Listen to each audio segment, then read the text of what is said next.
All right, let's bring you this now. The city of Johannesburg has signed a 3-year deal for the provision of new speed cameras. The city has not had functioning traffic cameras for almost a year now. I think it's just above a year. According to the Department of Public Safety, this equipment will provide advanced law enforcement and crash management services. Let's get you more on this and bring in the public safety MMC in the city. That's David Dembe, who joins us via our video link this morning. Great to have you on the program, sir.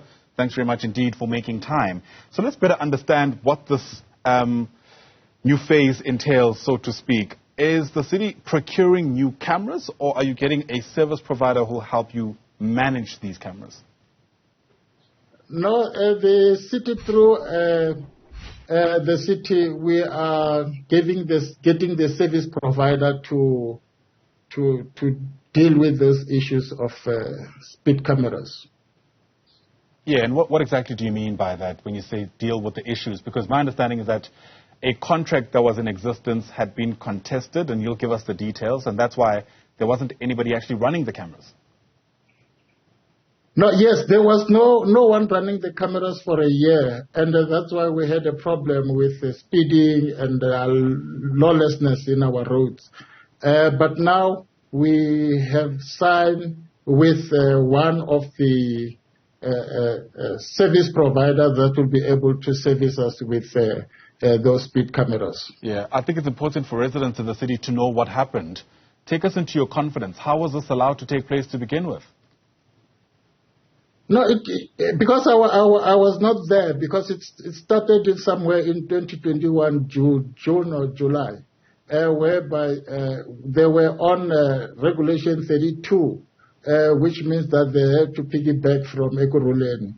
But then the city didn't have its own speed contract. But now we are having our own speed contract that we are not piggybacking anywhere. Sure. I can appreciate you weren't there, but I'm hoping there was some kind of explanation, even to you as the MMC in charge, around how we could have spent a year, basically, in the city, where, as you mentioned, there was no way to hold people accountable if they were breaking the rules of the road.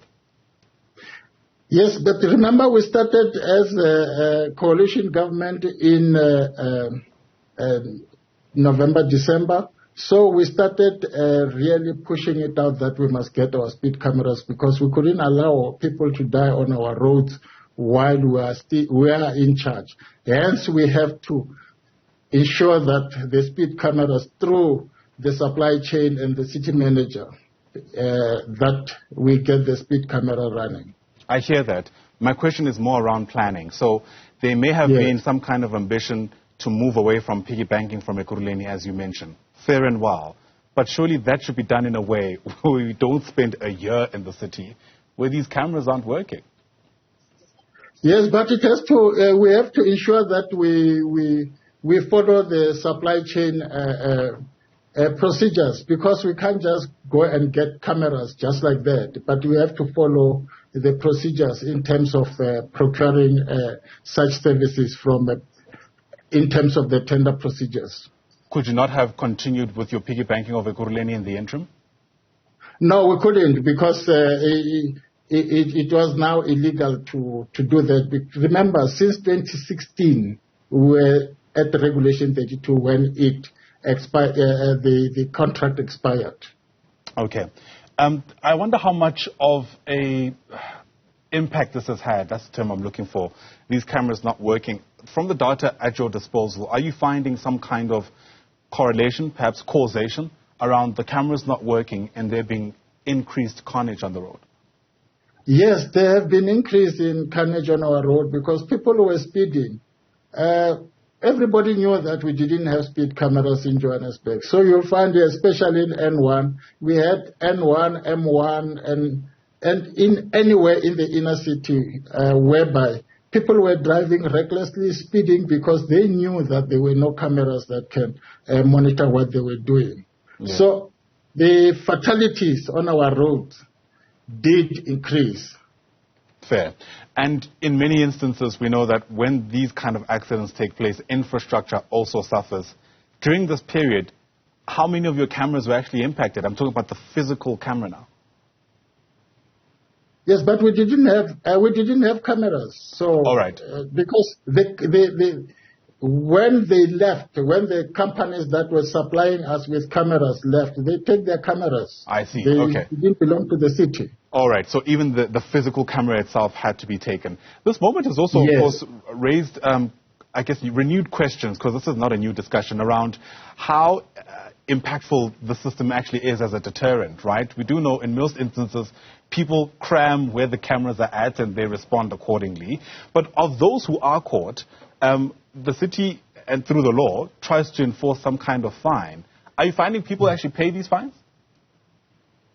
Yes, they do pay the fines because let's say if a person has been speeding and driving over 160 kilometers per hour, we issue summons and we arrest those type of people who are speeding. Yes, they are paying fines, but it's negligently that the way they are paying it. It's not as what it's supposed to be. Right. So is there a way of estimating, and it's a horrible question to ask, but still, is there a way of estimating how much money you might have lost during this period? Yes, because during my time while I was the chief of police, we used to make about 40 million a month. So you can just imagine 40 million per month, you times it by 12. That's a lot of money that we have lost. I'm talking about the speed only, not others that the Metro Police are doing. Wow. That is concerning. I mean, I guess there are two stories to be told. It's extra income for the city, which is hopefully being used in the right ways. But if this is how much you are actually generating as a result of people breaking the law, we've got a serious problem in the city, don't we? Yes, but the issue is not to generate money. But of course, if ever a person has broken the law, there's a process that has to be followed.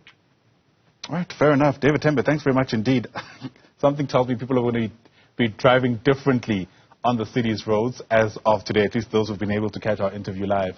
David Tembe is, of course, the Public Safety MMC in the city of Johannesburg.